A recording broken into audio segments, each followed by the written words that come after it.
Salut tout le monde, c'est Audrey Auprac. Aujourd'hui, je vous présente mon jardin qui est en plein sol avec un petit rebord en bois comme ça. Le rebord, en fait, c'est pour éviter que le gazon embarque dans la terre, pour me faire une délimitation et aussi pour une question d'esthétisme.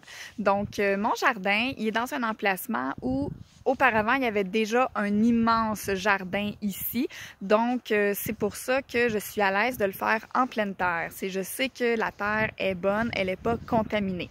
Par contre, c'est certain que j'ai rajouté du compost et beaucoup de sacs de terre à jardin. Donc, quand je suis arrivée ici, c'était du gazon. Ce que j'ai fait, c'est que j'ai enlevé le gazon tout simplement avec une pelle. Je l'ai tout arraché, la tourbe, et j'ai bougé un petit peu la terre pour la rendre plus meuble. Et au fil des années, on a une meilleure texture. Donc, comme vous voyez, peut-être vous voyez pas, mais moi, c'est une texture qui est assez sablonneuse. Ici, dans la région, on a beaucoup de sable, donc je dois ajouter beaucoup de compost. Mon jardin, je le qualifierais comme un jardin potager, mais aussi de créativité. Parce que moi, j'avais envie d'avoir un jardin que j'ai envie d'aller jouer dedans. Donc, je mets toutes sortes de choses, autant des plantes vivaces que des fines herbes et des légumes. Évidemment, des légumes que je suis plus portée à manger. À chaque année, c'est certain qu'il y a des choses qu'on plante, qu'on récolte pas pour plein de raisons, que ce soit les petits lapins qui viennent tout manger ou les oiseaux.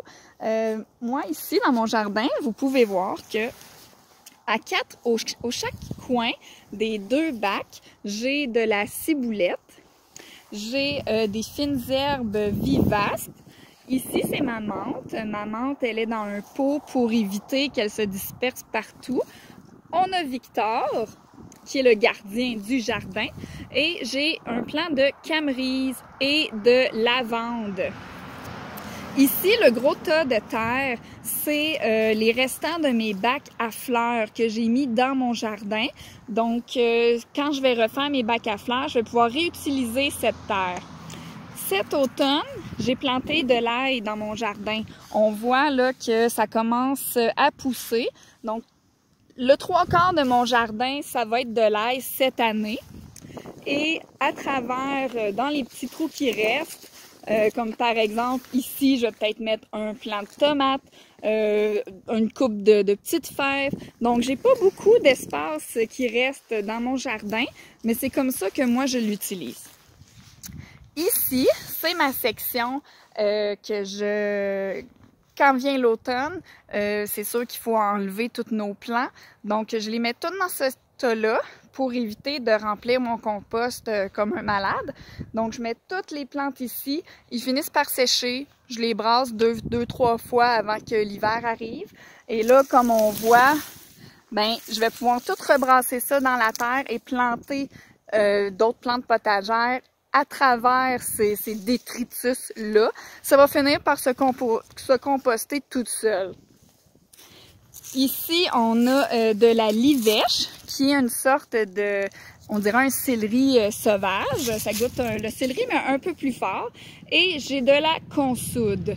Mes plants de camerise et de lavande, ils sont là pour une question esthétique et aussi pour attirer les pollinisateurs et pour faire de la variété et avoir un jardin qui est beau. Donc, moi, ce que je vous dirais, si vous voulez vous lancer dans le jardinage cette année, c'est premièrement d'évaluer si vous allez faire un jardin en plein sol ou surélevé.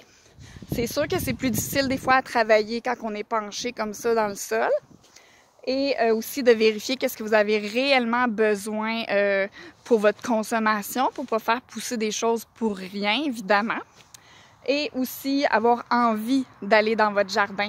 Donc, un petit mélange, des fois, c'est sûr que ça fait un jardin bizarre, un peu hétéroclite, mais qui nous ressemble et qu'on a envie de montrer aux gens et d'y aller. Comme ça, quand on a quelque chose de prêt à être récolté, on le voit puis on finit par le manger.